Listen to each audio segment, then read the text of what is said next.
So to better understand this video, I would recommend watching my video called "Is Elder Scrolls About Gnosticism?" Um, the thumbnail has like the Mythic Dawn guy there. Find that video, and then this video will make more sense. But this video in particular would be the more rewarding or the more mind-blowing one out of the two videos.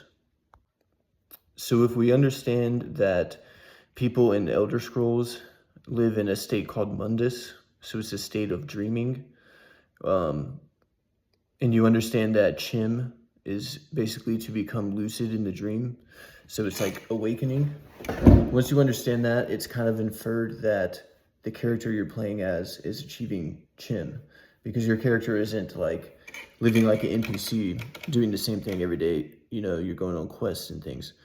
So it's inferred that if, according to the lore of the game itself, Chim is like spiritual awakening or becoming lucid within a dream, if that's the case, then it just makes sense that the character you're playing as fits that role. And I noticed something as I was playing recently on Oblivion Remastered, where when you level up, if you look at the top of the menu where you select attributes to increase, every time you level up, it leaves you a message, and the message is different every time. And it's little like narrations, like you're getting better at this every day or something like that.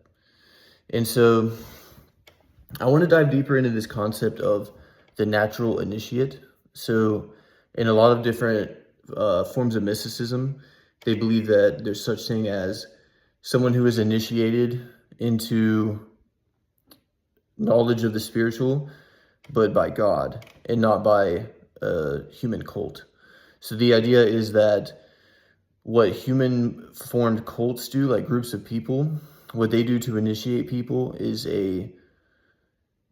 they're attempting to replicate a natural process.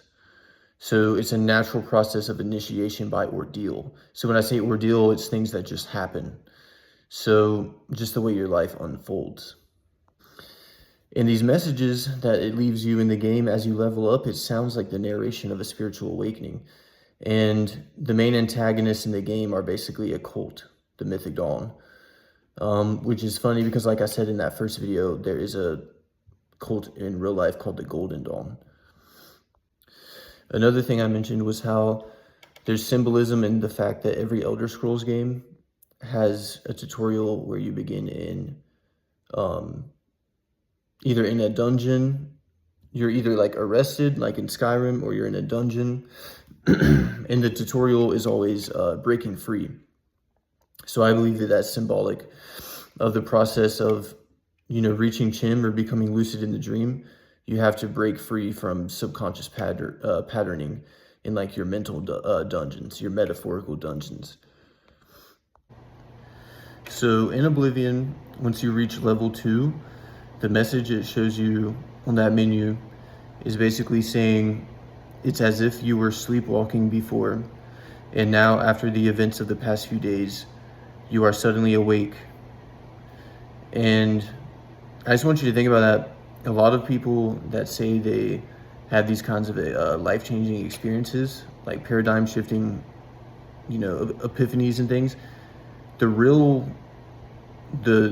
ones, like the ones that cause real change in your life, and they're not just like, oh, this is cool to talk about, and you just go back to doing the same thing that you always do and you don't change anything. So not those, but the real ones, like the real ones that change you. They're usually from ordeal, so things happening. So the way it says what happened in the last few days, and for those of you that don't know, that would mean the tutorial.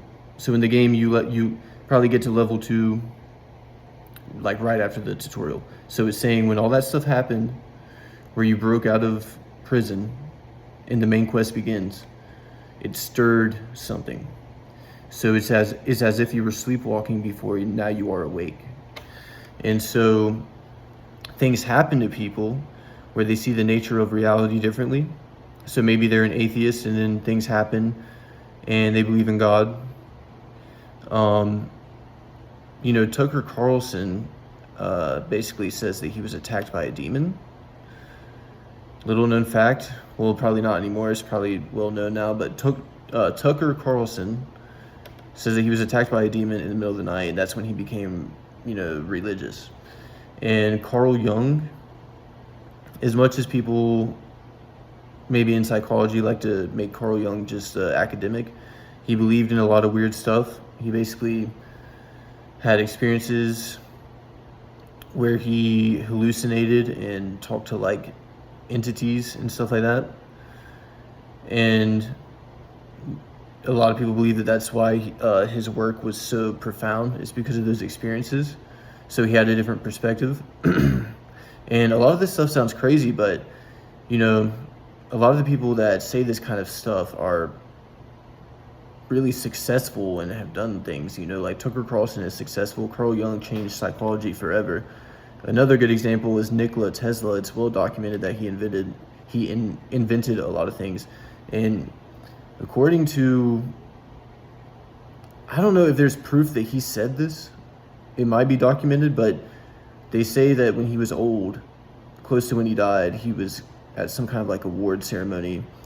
And he basically said that some of his inventions he got by leaving a notepad with a pen by his bed at night. He would sleep, and then he would wake up, and there would be things written on the paper. Somebody came and wrote it. And he would take the instructions and invent things. And as Nikola Tesla, I mean, he has, as much as that sounds crazy, he has something to show. He did things, he invented things. You can look that up. I'm not a Nikola Tesla guy. I haven't gone down that rabbit hole.